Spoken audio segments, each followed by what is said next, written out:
Refait le H, l'émission exclusivement consacrée au HBC Nantes, chaque semaine dans la HBC Nantes Family. En présence d'invités, supporters, bénévoles, journalistes, nos spécialistes analyseront sans phare l'actualité du HBC Nantes.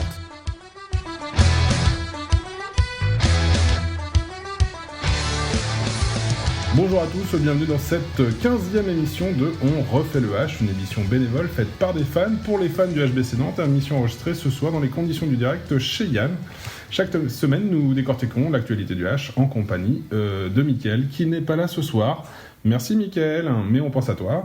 En compagnie de Yann, administrateur du groupe Facebook HBC Nantes Famille. Bonsoir Yann. Bonsoir Paul, bonsoir à tous. Et donc en compagnie de moi-même, et également, puisque je suis là, ancien journaliste pour le compte de la Radio Sun. Au sommaire de cette 15e émission, nous reviendrons dans un premier point sur la victoire contre Aix. Et nous écouterons d'ailleurs le mot de Mickaël à ce sujet. Nous reviendrons dans un deuxième point de l'émission sur la question qu'on vous posait dans le groupe Facebook. Quel scénario de match préférez-vous ?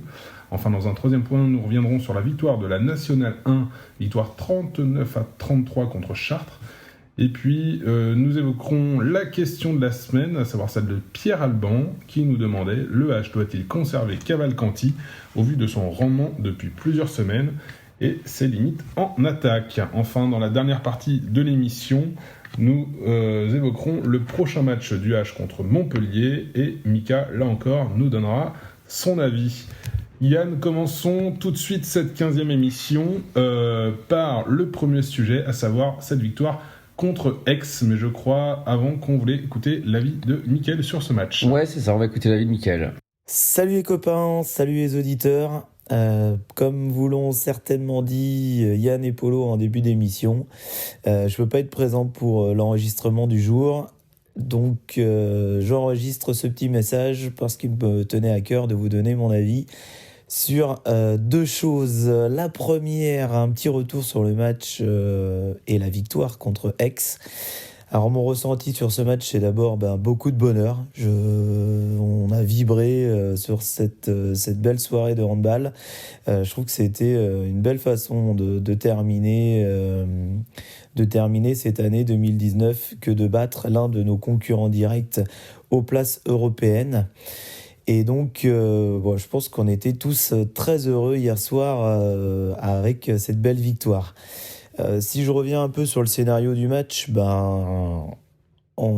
c'est un scénario qu'on commence à bien connaître maintenant, puisque ça fait 3 fois de suite que nos garçons ils nous font la même chose. C'est-à-dire que on a une première mi-temps compliquée, pour ne pas dire calamiteuse. Et puis en deuxième mi-temps, alors qu'on est derrière, alors qu'on est censé être la tête dans le seau, on sort les muscles, le courage et la détermination, et on revient, et on arrive à se sortir le cul des ronces et à venir chercher une victoire dans les dernières minutes. Donc c'est super pour des supporters comme nous. Comme on l'avait dit, on avait vibré contre Chambé, on avait vibré contre Dunkerque, on a vibré hier soir. Maintenant, il va falloir faire attention. Je pense notamment au dernier match avant la trêve à Montpellier. Si on fait une première mi-temps comme on a fait contre Aix, on risque d'aller tout droit vers de gros problèmes. Donc voilà. Bon, après, j'ai pas envie de m'éterniser plus sur cette première mi-temps. La deuxième mi-temps m'a vraiment fait plaisir, avec une belle défense retrouvée. Je mettrais vraiment Roch Feliot en avant. On avait émis quelques doutes il y a quelques semaines de cela, lorsqu'il revenait de sa blessure, sur ses capacités à être à nouveau solide. Et là, qu'est-ce qui m'a fait plaisir sur ce match ? On a vraiment retrouvé le Roch Feliot qu'on connaît. Dédicace à Cyril Dumoulin, évidemment, décisif lors de sa rentrée. Je voudrais aussi mettre en avant Valero Rivera. C'est un joueur dont on parle pas forcément beaucoup dans l'émission, et pourtant qu'est-ce qu'il est bon depuis le début de l'année, et surtout qu'est-ce qu'il est régulier. Alors on va me dire, oui, mais il marque sur penalty. Oui, mais les penalties, c'est un exercice particulièrement compliqué. C'est d'ailleurs pour ça qu'il y a des vrais spécialistes. Et qu'est-ce qu'il est adroit. C'est un véritable magicien sur les tirs qu'il arrive à trouver sur ses penalties. Et c'est un joueur absolument essentiel à notre équipe. Et puis évidemment, difficile de passer revenir sur ce match sans parler de Aymeric Mine, qui a simplement volé sur la deuxième mi-temps. Qu'est-ce que ce joueur est beau à voir jouer, qu'est-ce que ce joueur est talentueux. On a vraiment de la chance d'avoir ce petit génie au sein de l'effectif, et encore, il n'a pas encore montré tout ce qu'il est capable de faire. Donc voilà, vous l'avez compris, cette victoire me remplit de joie, surtout qu'au classement, c'est une super opération, puisqu'on met Aix à 6 points, et puis on récupère la 3e place, à égalité avec Nîmes et Montpellier au niveau des points. Et voilà, on est complètement dans les clous. Comme on dit, maintenant, je dirais un petit peu indépendamment du match de Montpellier, on va pouvoir passer Noël au chaud. Bon, c'était l'avis du coup de Mika sur le match. Alors c'est vrai que dans son avis, il souligne le parcours de certains durant ce match, des hauts, des bas. Il nous amène finalement le sondage de la semaine aussi, à savoir les scénarios des matchs qu'on a vus avec le H, quand on a souvent à se répéter, à savoir une victoire qui se dessine dans les derniers instants, et puis ce suspense qui dure, donc qui pour l'instant tourne à notre avantage, mais bon, jusqu'à quand ? Effectivement, est-ce que c'est ton avis, c'est ce que tu ressentais aussi sur ce match-là, ou comment ça... Ouais, alors je partage complètement l'avis de Mickaël. Je vais lui faire un petit coucou parce qu'il est absent, et puis surtout féliciter son courage d'avoir enregistré au fond de son lit, je pense au réveil, étant donné la tonicité de ses propos. Mais bon, au moins ils ont le mérite d'être justes. Mickaël a complètement raison. Moi aussi je suis très satisfait du résultat, parce qu'au classement ça nous permet d'être toujours en fait dans les clous, à égalité avec Nîmes et Montpellier, comme il le disait justement. Quant au scénario du match, moi ça me plaît un peu moins, puisque on commence à avoir l'habitude ces derniers temps de faire des premières mi-temps catastrophiques. Alors là on avait pas mal commencé. Généralement on a un début de match qui est presque odieux, je dirais, notamment à Chambéry quand on prend 5-0, voilà. Là on débute très bien.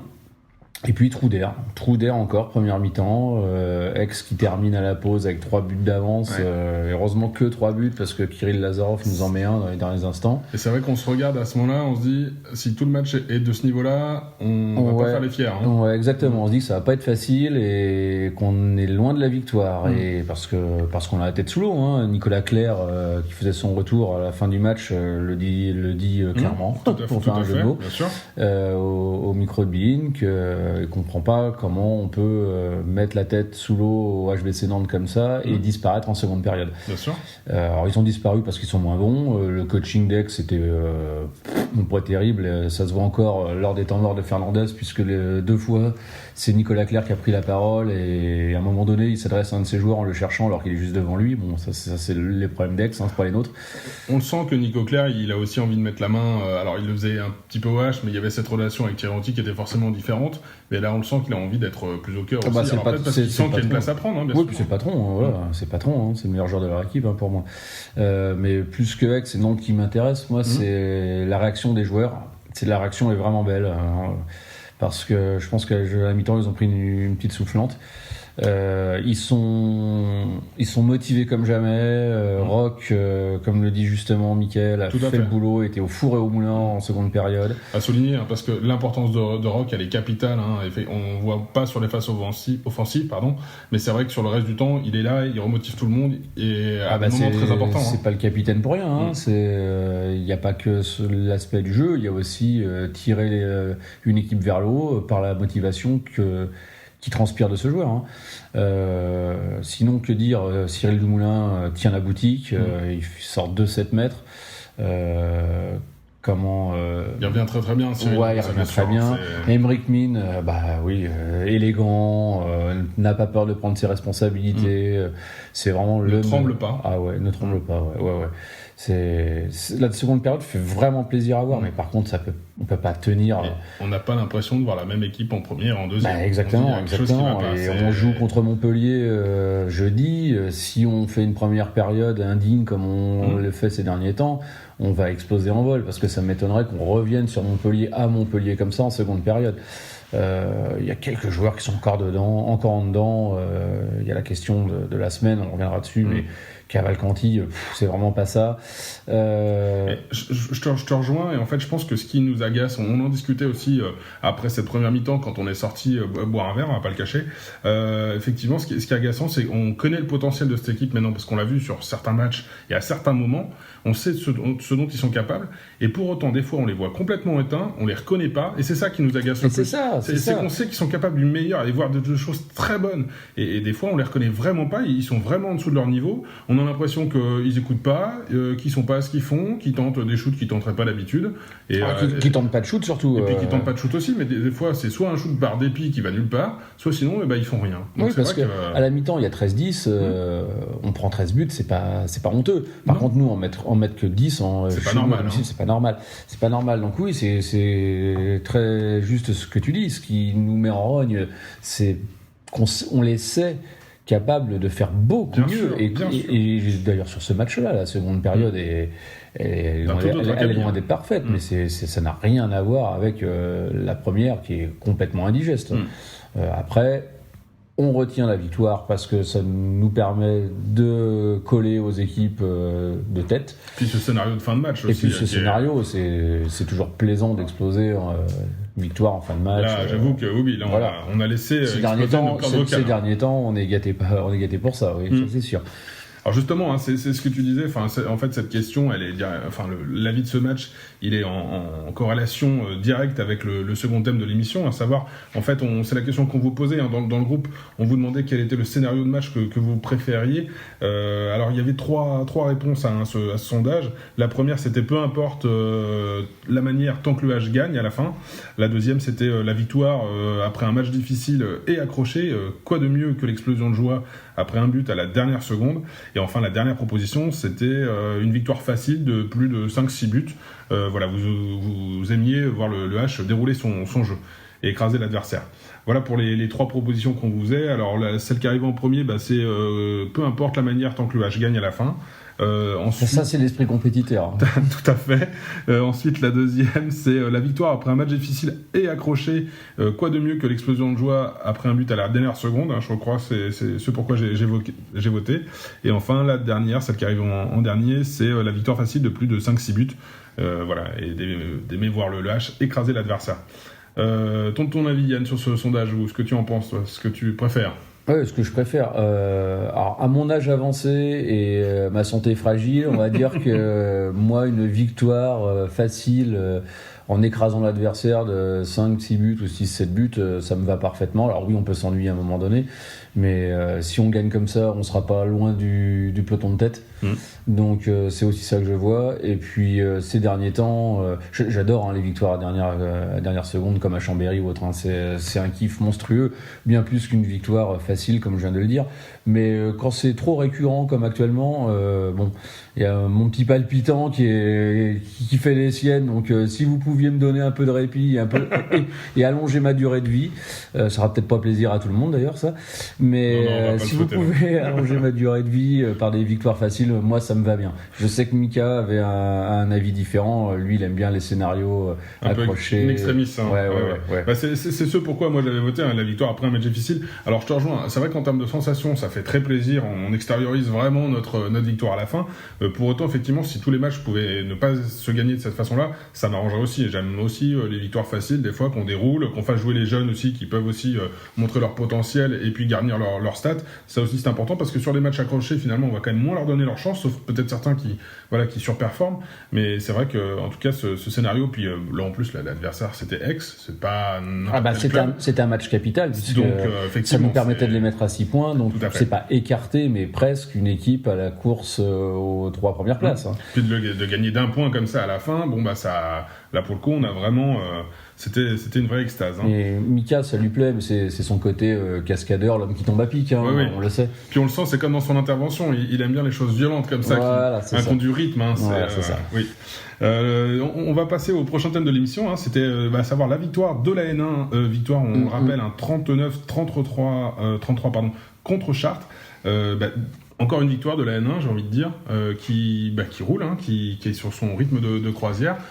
Qu'envoie, je crois que tu voulais nous en dire un petit mot, Yann, ouais, alors, sur ce match. Victoire, oui. Par contre, c'est un peu plus compliqué que le score n'y paraît, puisque à la mi-temps, l'équipe était menée par la réserve de Chartres, comme tu l'as dit justement. Ça me rappelle l'équipe première, ça. Hein.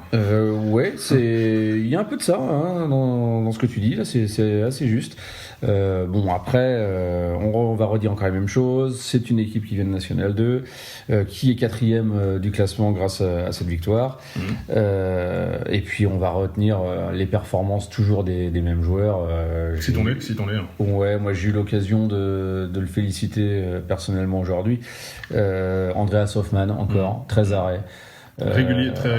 Ouais, mais Dieu sait que j'adore ce gardien, j'adore ce joueur.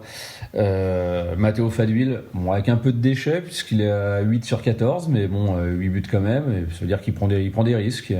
Il ose, puis tant de choses, c'est vrai que ça fait plaisir. Il a un jeu en plus qui est explosif, qui est aérien, un peu à la Newcastle, hein, c'est vrai que ça fait plaisir. Ouais, c'est un joueur qui prend des risques, quoi, et donc forcément quand on prend des risques, il y a du déchet. Même capillaire. Ah ouais, ça c'est pour les fans de Carlos Valderrama. Et sinon, Alex Morand qui a vécu les mois de jeudi contre Aix, donc avec les 6000 spectateurs, et qui ce week-end jouait dans la même salle mais avec beaucoup moins de monde, mais qui a bien performé parce qu'il a 7 sur 9. 7 sur 9, donc c'est une belle performance. Il manquait petit Thibaut Briet qui est blessé, et puis toujours Baptiste Damatrin également blessé. Oui, Damatrin, c'est un moment qu'on l'a pas vu. On sait ce qu'il a comme blessure, Baptiste Damatrin. Je crois que c'est musculaire, mais je vais pas dire des bêtises. En tout cas, on leur souhaite bon rétablissement à tous. Et Thibaut, c'est en bonne voie aussi. Je l'ai eu, a priori, ça se soigne bien, il récupère bien, donc tant mieux. Et puis, la bonne nouvelle, c'était le retour de Joris Limousin, dont Mika parle régulièrement, parce que c'est un joueur qu'il apprécie. 3 sur 4, donc c'est plutôt pas mal. Donc moi je suis content. On est 4e derrière Lanester, Bruges et PSG qui caracolent en tête. Rezé, enfin petite parenthèse, recevait la réserve du Paris Saint-Germain à Rezé là, ce week-end, et ils ont perdu malheureusement d'un petit but seulement. Et donc ils n'ont pas pu arroser leur victoire. Alors, le moment gênant de Polo. Et voilà, c'était une dédicace forcément à Mika qui n'est pas là. Donc effectivement, mais on continuera de suivre ces matchs de la N1 pour parler plus sérieusement. Oui, alors, tu voulais revenir dessus. Petit point sur le classement, c'est je disais le Paris Saint-Germain handball à 32 points, suivi de Bruges-Lormont 29. Les amis de Lanester 26 points et nous 25 derrière, donc on n'est pas très loin. Ce sera compliqué d'aller chercher Paris, mais Bruges, Lanester, pourquoi pas. Bon à suivre, et puis on vous encourage à aller voir la N1 hein, pour les matchs qu'on a été voir. En tout cas, on prend beaucoup de plaisir aussi. On retrouve des joueurs qui jouent de temps en temps avec l'équipe première, mais qui ont plus le loisir de s'exprimer aussi. Donc effectivement, c'est un vrai plaisir d'aller les voir. On va passer au prochain thème de cette émission, à savoir la question de la semaine. Et la question de la semaine, c'était celle de Pierre Alban, qui nous demandait si le H devait conserver Cavalcanti au vu de son roman depuis plusieurs semaines et de ses grandes limites en attaque. Alors on n'est pas loin de... Ouais, la question polémique. La question est un peu dure, mais alors sans juger hein, du niveau d'Alexandre Cavalcanti, mais c'est vrai qu'on a l'impression qu'il trouve pas pleinement ses marques. Moi, c'est vrai qu'en attaque, je trouve qu'il a toujours un petit temps de retard. Il prend pas les devants en fait. Et on a l'impression qu'il attend presque comme si les autres allaient lui dire écoute, maintenant c'est à toi de prendre ta chance. On a envie qu'il apprenne sa chance, qu'il ose, qu'il laisse. On sent quand même qu'il y a du potentiel chez ce joueur, mais on n'a pas eu l'occasion de trop le sentir, quoi. C'est exactement ça. On l'a un peu aperçu en début de saison, parce qu'en début de saison il était vraiment bon, phase défensive, phase offensive plutôt pas mal aussi, notamment contre Paris, où il met un but stratosphérique avec un coup de poignet qui part dans la lunette là. Et justement, on l'a vu faire ça. Et alors c'est pas qu'un one shot, hein. On sait qu'il a des tirs, on va dire tirs bowling comme ça, où c'est juste un petit coup de poignet où ça part vite et fort. Et puis on a l'impression que les autres sont des quilles en face. Voilà. Et en fait, depuis plusieurs matchs, alors ça coïncide aussi un peu avec la défaite de Toulouse, mais tout part de là pour l'équipe aussi. Il a disparu des radars, comme Augustin Hussein dont on parle des fois. C'est vrai. Il a disparu des radars, il fait pâteau quand il rentre sur le terrain comme s'il avait mangé du cassoulet. Ça fait peine à voir, quoi, parce qu'on voit un grand gaillard, mais tout mou, tout mollasson, un peu comme Mika dans son intervention, un peu tout mou là, comme ça. Il ose pas. Alors contre Aix, c'est flagrant. Il a 2-3 ouvertures, il tire pas, il refait une passe latérale et puis il est ressorti parce que Newcastle. Je me souviens que pendant le match, on s'est regardé 2-3 fois. Effectivement, on s'est dit tiens, là, il aurait pu prendre sa chance et il y va pas. Il y va pas. Il a le physique pour, il a le bras pour, il a le jeu pour. Mais c'est ça, c'est rentre dedans ou bosse la semaine l'explosivité et peut-être le mental aussi, parce qu'on a l'impression qu'il y a quelque chose de cassé. Alors pour répondre à la question de Pierre Alban, parce que est-ce qu'il faut en gros s'en séparer ou lui laisser du temps. Alors pour moi, il faut lui laisser du temps, parce que là je charge un petit peu la mule, mais c'est un joueur par contre qui a un gros potentiel, donc c'est pour ça que c'est un peu frustrant, voire décevant, mais il a que 22 ans, c'est jeune. Il est international portugais, l'équipe du Portugal, ça commence vraiment à devenir une belle équipe, c'est pas n'importe quoi. Moi j'ai toute confiance en ce gars-là, je suis persuadé que ça peut devenir un très bon joueur, du niveau ou pas de Romain Lagarde, parce qu'il a quand même été recruté pas pour le remplacer, mais presque quoi. Je sais pas, c'est compliqué à dire. Par contre je suis persuadé que ça sera un bon joueur, mais laissons-lui du temps, mais qui bosse par contre sur ses points faibles. Et les points faibles, je pense qu'il y a un peu de mental, mais il y a surtout de l'explosivité. Il faut pas avoir peur. S'il a qui prenne exemple sur Olivier Nocas.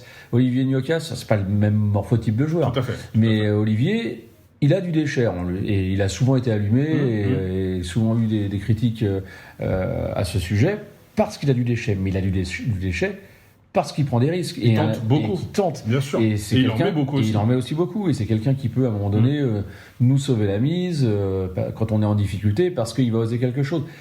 Prends exemple, Alexandre, sur Olivier. Ose fais-toi confiance.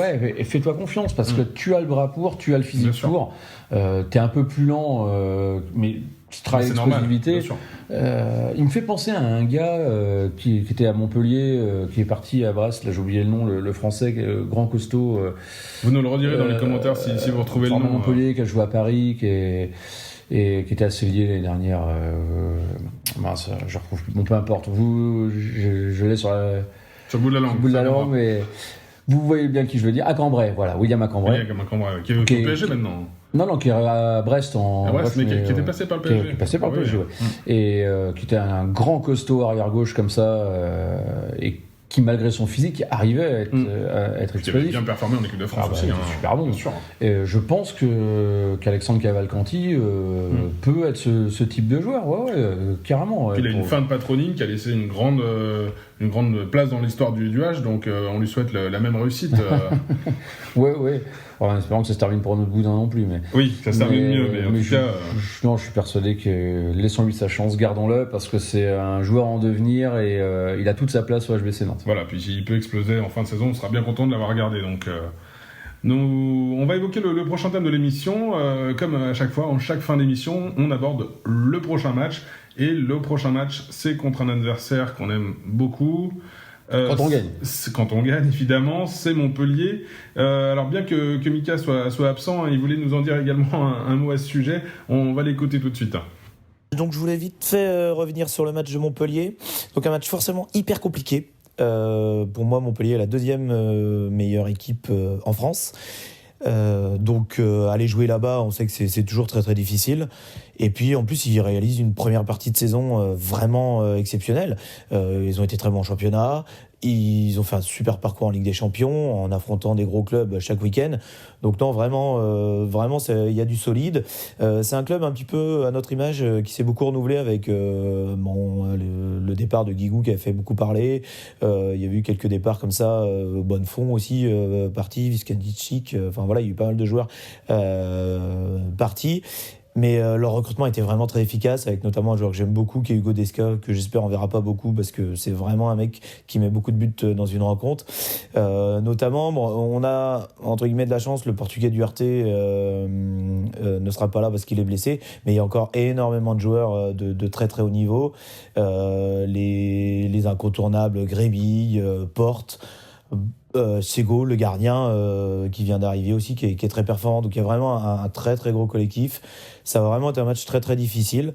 Mais bon, nous, j'ai envie de dire, on n'a rien à perdre sur ce match. On refera le bilan, mais tous les objectifs sont remplis. Qu'on le gagne ou qu'on le perde, aujourd'hui on a rempli nos objectifs. Donc c'est un match que je dirais entre guillemets un petit peu bonus.